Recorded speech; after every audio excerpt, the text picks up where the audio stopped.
MTA International, reaching the corners of the earth.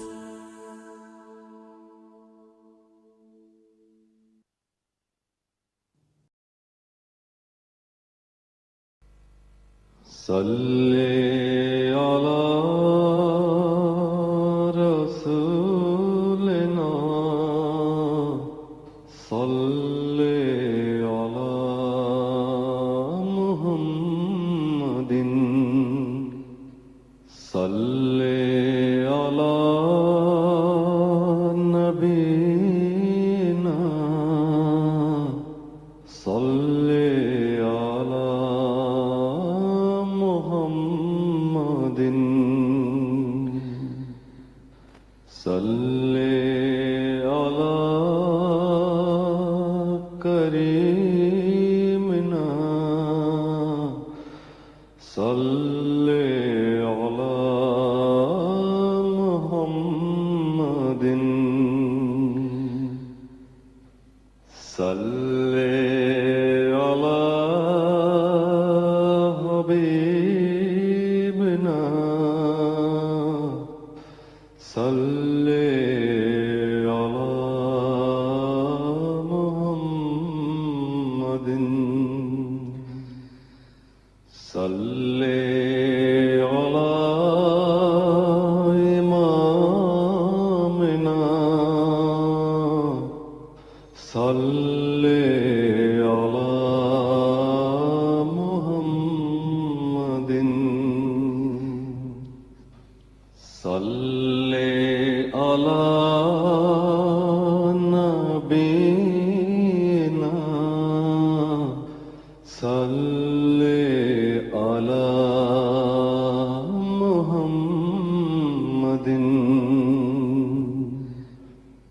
صلی علی رسولنا صلی علی محمد صلی علی شفیعنا صلی علی محمد صلی علی کریمنا صلی علی محمد صلی علی حبیبنا صلی علی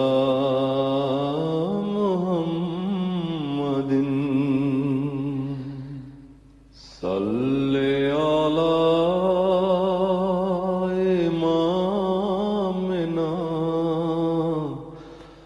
صلی علی محمد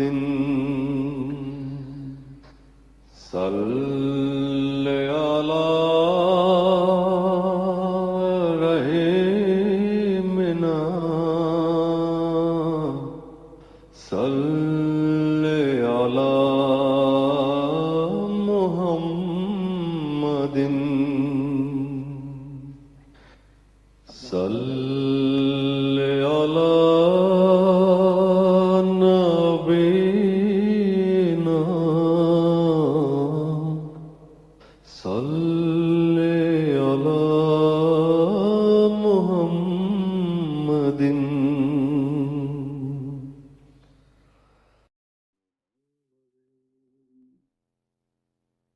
صلی علی حبیبنا صلی علی نبینا صلی علی رفیقنا صلی علی کریمنا صلی علی نبینا صلی علی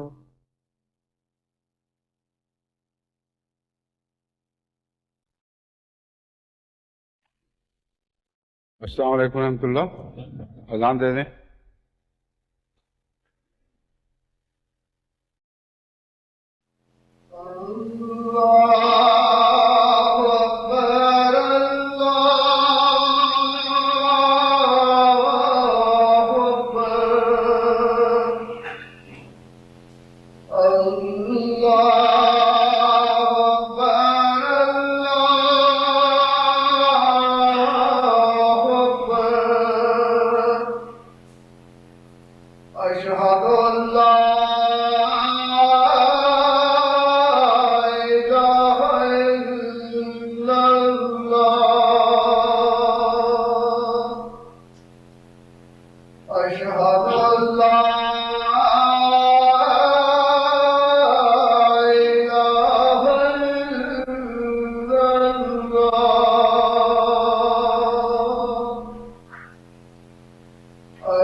أشهد أن لا إله إلا الله وحده لا شريك له وأشهد أن محمدا عبده ورسوله. أما بعد فأعوذ بالله من الشيطان الرجيم. بسم الله الرحمن الرحيم. الحمد لله رب العالمين الرحمن الرحيم مالك يوم الدين. إياك نعبد وإياك نستعين. اهدنا الصراط المستقيم صراط الذين أنعمت عليهم غير المغضوب عليهم ولا الضالين.